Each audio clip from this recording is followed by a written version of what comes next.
Hello friends, कैसे हैं आप सब। आज आपके लिए एक नया टॉपिक लेकर आया हूँ, आईटीआर फॉर्म्स फॉर इंडिविजुअल। काफ़ी सारे इंडिविजुअल्स को कन्फ्यूज़न आता है कि सर मुझे आईटीआर फॉर्म कौन सा फाइल करना है, 1 करना है, 2 करना है, 3 करना है या 4 करना है। तो आईटी रिटर्न का बेस क्या है? आईटी रिटर्न का बेस है नेचर ऑफ इनकम। आपको पता है 5 हेड्स ऑफ इनकम है, that is PGBP, capital gains, house property, salary and other sources. ठीक है, 5 हेड्स ऑफ इनकम है। तो अगर आपकी इनकम पर डिपेंड करेगा कि आपको कौन सा फॉर्म फाइल करना है। और भी कुछ रिस्ट्रिक्शंस हैं, इस वीडियो में हम डिस्कस करेंगे। तो पहले हमने इनकम टैक्स की ऑफिशियल वेबसाइट ओपन कर ली है। इसमें मैं इंडिविजुअल एचयूएफ में गया, सैलरीड एम्प्लॉइज में, return forms applicable to me.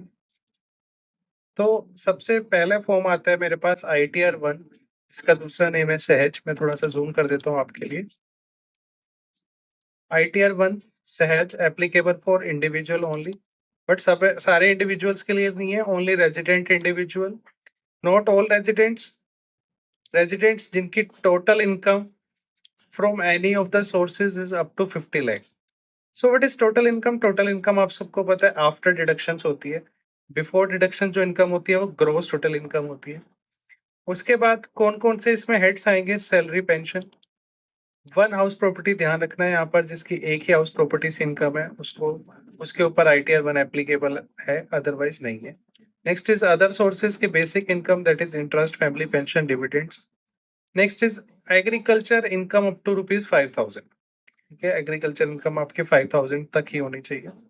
ITR-1 कौन कौन यूज नहीं कर सकता? सबसे पहले किसी भी कंपनी में आप डायरेक्टर नहीं होने चाहिए।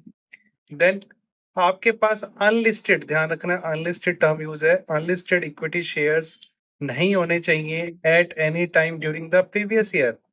लिस्टेड हो सकते हैं, अनलिस्टेड नहीं होने चाहिए।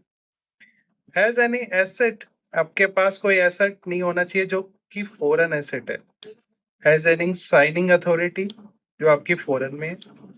कोई आपकी ऐसी इनकम है जो सोर्सेज से है जो आउटसाइड इंडिया है, और आपका TDS 194N में डिडक्ट नहीं होना चाहिए।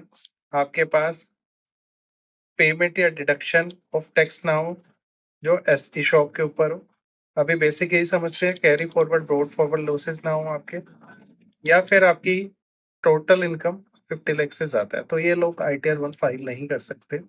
तो फॉरेन की 4 चीजें, फॉरेन के आपके पास एसेट नहीं होना चाहिए, फॉरेन का साइनिंग अथॉरिटी नहीं होनी चाहिए, फॉरेन की आपके पास इनकम नहीं होनी चाहिए। ठीक है, खुद भी आप फॉरेनर नहीं होने चाहिए। ठीक है, तो नेक्स्ट ITR पे चलता हूं मैं। नेक्स्ट ITR आपको समझाता हूं। पहले ITR-4, जिसका अनदर नेम है सुगम, वेरी सिंप्लीफाइड ITR। आप यहाँ ध्यान रखना, ये एप्लीकेबल है इंडिविजुअल के लिए भी, फर्म के लिए भी और HUF के लिए भी, बट LLPs के लिए ये ITR नहीं होती। ठीक है, यहाँ भी सेम रिस्ट्रिक्शन है, गवर्नमेंट ने कॉपी पेस्ट किया है, बस एक एडिशन यहाँ पे कर दिया है, प्रिजम्पटिव बेसिस बिजनेस। बाकी सब सेम है, salary, pension, one house property, other sources, agriculture income up to 5,000। Plus में यहाँ पर बिजनेस इनकम भी आ सकती है, बस बिजनेस इनकम सारी नहीं, बट प्रिजम्पटिव वाली, यानी कि 44AD वाली, ADA वाली, AE वाली। उसके अलावा सारी रिस्ट्रिक्शन सेम है।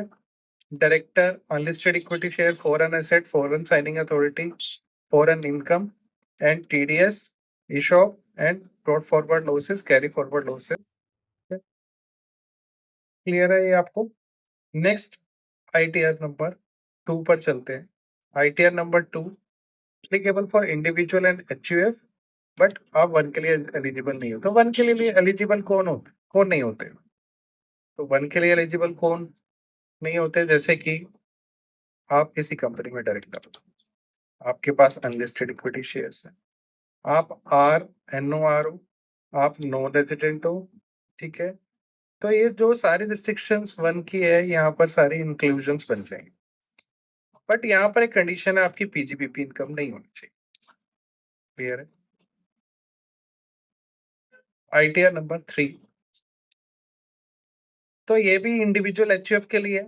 1 मैंने आपको बताया इंडिविजुअल के लिए, 4 मैंने बताया इंडिविजुअल HUF फॉर्म के लिए, 2 मैंने बताई इंडिविजुअल HUF के लिए, और 3 भी मैं बता रहा हूँ इंडिविजुअल HUF के लिए। बट यहाँ पर अब एक ट्विस्ट है, यहाँ पर पीजीपीपी इनकम आ गई। अब आप 1 के लिए भी एलिजिबल नहीं हो, 2 के लिए भी नहीं हो और 4 के लिए भी नहीं। फॉर एग्जाम्पल, एक एग्जाम्पल लेते हैं। आप एक रेजिडेंट हो, आपकी इनकम है कैपिटल गेन प्लस पीजीबीपी। तो डिसाइड करते हैं। सबसे पहले आईटीआर 1 में चेक करते हैं, क्या आईटीआर 1 के अंदर कैपिटल गेन इनकम है? कैपिटल गेन हेड नहीं है। Salary, one house property, other sources, capital gain head तो नहीं है। 4 के अंदर चेक करते हैं, 4 के अंदर भी नहीं है।